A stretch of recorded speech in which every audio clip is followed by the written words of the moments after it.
So from the 22nd of November to the 22nd of December, it's Disabled History Month. And throughout the course of that month, we've been asking students with disabilities to tell us about the issues that they have. So we've been following them around campus, looking at the different areas and how accessible they are. So follow us as you see the issues that these students face.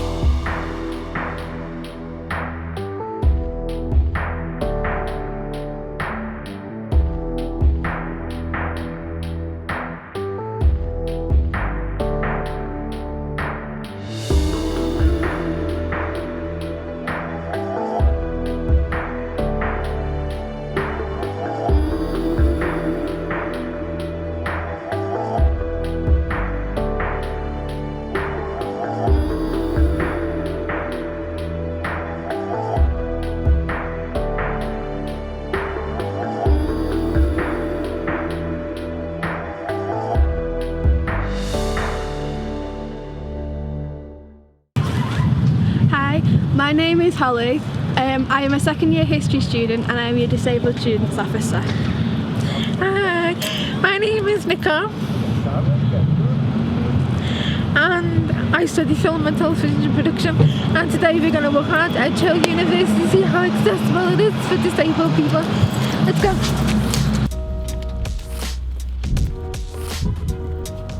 The idea behind this documentary isn't simply to point out issues that students face around campus. We think that some of the points addressed here can be used to bring about real change, and that the students featured in this documentary and more students all over campus are the best source of information with regards to how that change can happen. Over the course of a couple of weeks, we followed Holly and Nika around campus here in Ormskirk to gain a better insight and understanding into what works for them and what simply needs to change in order to improve their university experience.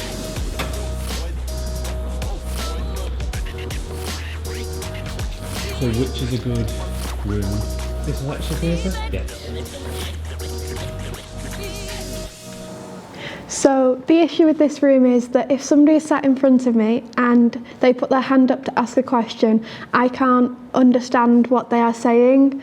I can't see their lips, so for a deaf person it's seriously hard to understand what's going on, and then the lecturer will go, yeah, brilliant, and then move on and not clarify the point.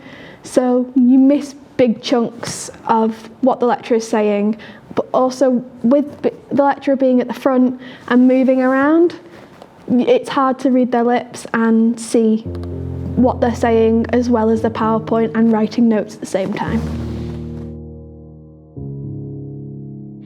Sitting at the front of the classroom, it's such a big classroom, is really important for my sense and hard of hearing.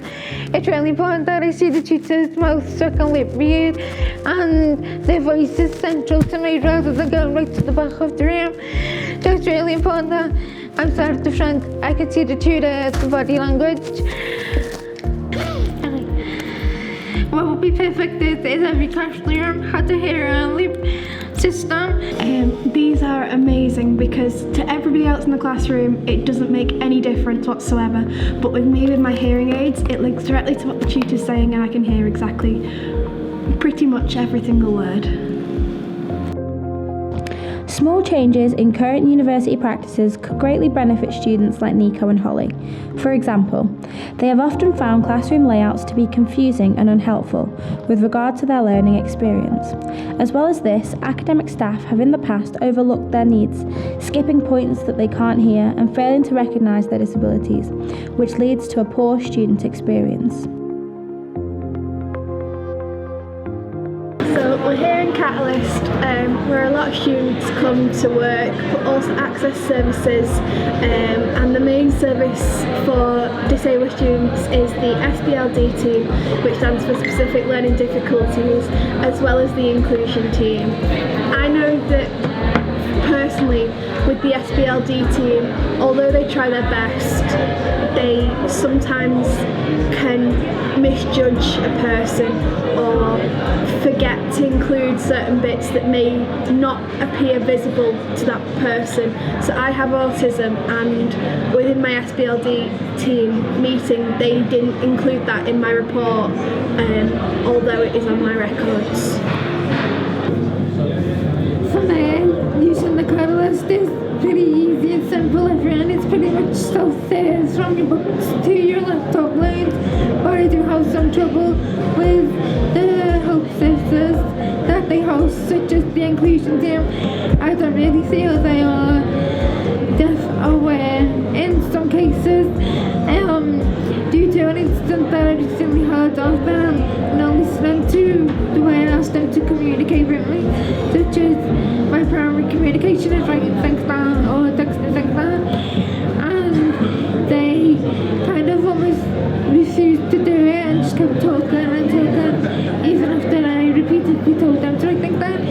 So I feel like there could be an improvement with not just the inclusion team, but a lot of support services as well, so they're more aware of how to communicate with deaf people.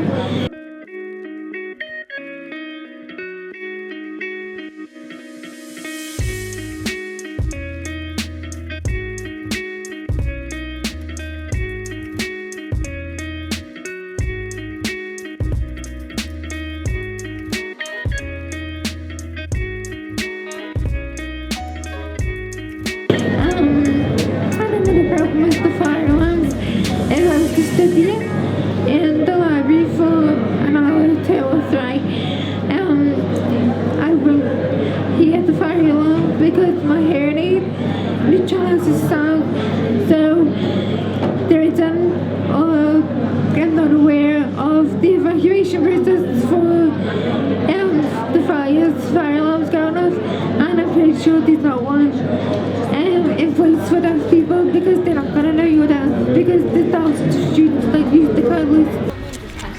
The idea of change can often be scary for anyone involved. However, according to Nika and Holly, in the Catalyst it is only a small change that is needed to make a big difference.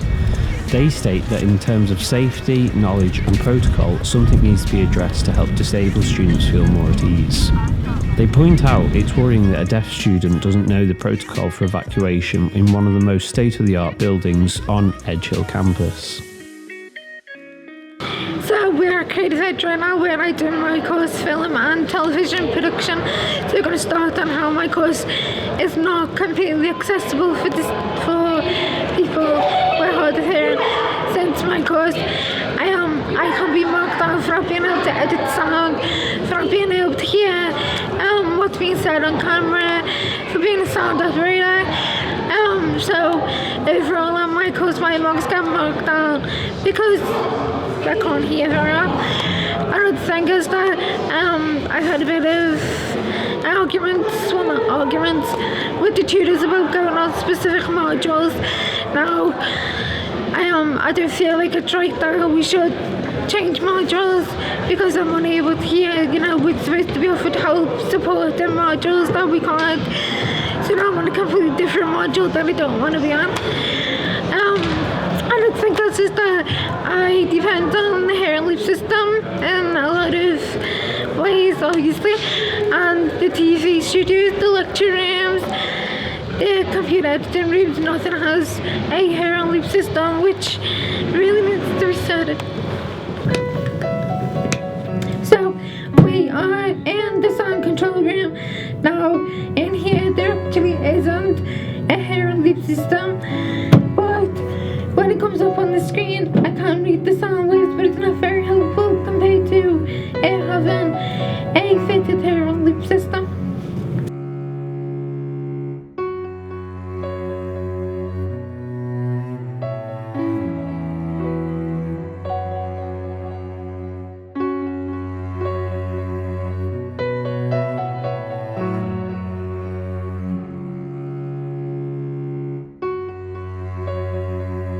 So, with my hearing, I struggle to obviously hear what people are saying to me, and I also struggle speaking with volumes at times.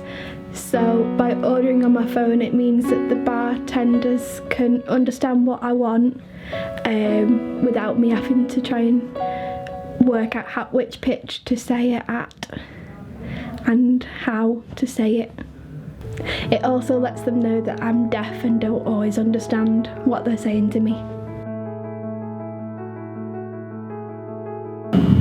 So we're here in the venue, and basically when I'm in a nightclub situation, my hearing aids become so full of sound that it almost becomes painful for me to have them in, which is why I don't wear them when I tend to go on nights out.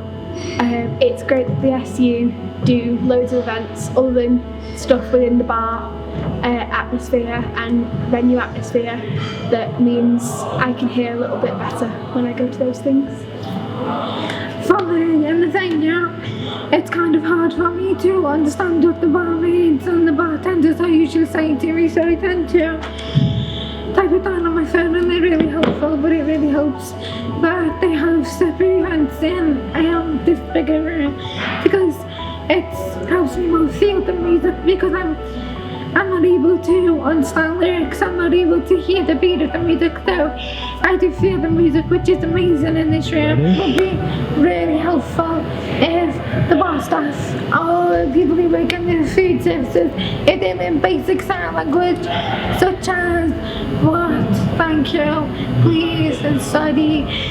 But a lot of them do actually, like, for the price, they do say like £1, £2, £3. Some of them you do get some of them that do say please and thank you, but it would be really helpful if pretty much all of them knew basic sign language.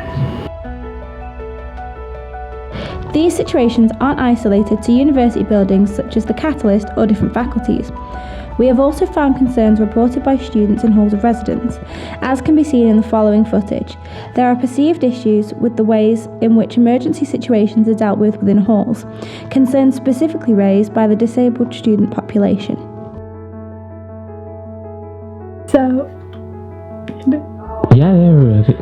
this is what the university has given me for an event of a fire alarm. It will go off and should alert me to a fire.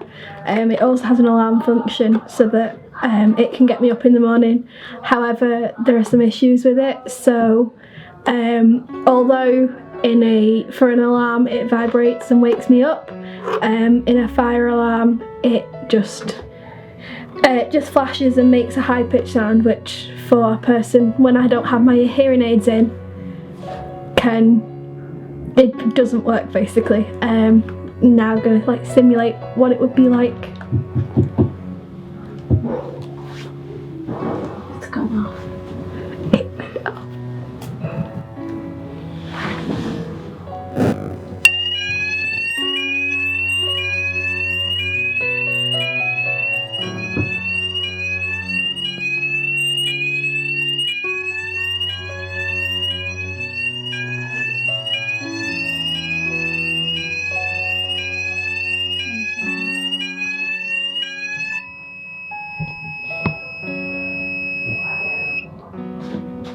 So when I'm asleep, that wouldn't wake me up, especially if I was leaning on my bed here. I'm Brad. I suffer from non-epileptic attacks, they're like epileptic attacks, but they're more to do with your emotions rather than something actually triggering it. So I could be stressed out and then I'll have a seizure. When I know I'm going to have one, I have a 15-second window to get on the floor, make sure I'm not going to hurt myself, whack my head off anything, all that stuff, get a pillow under my head.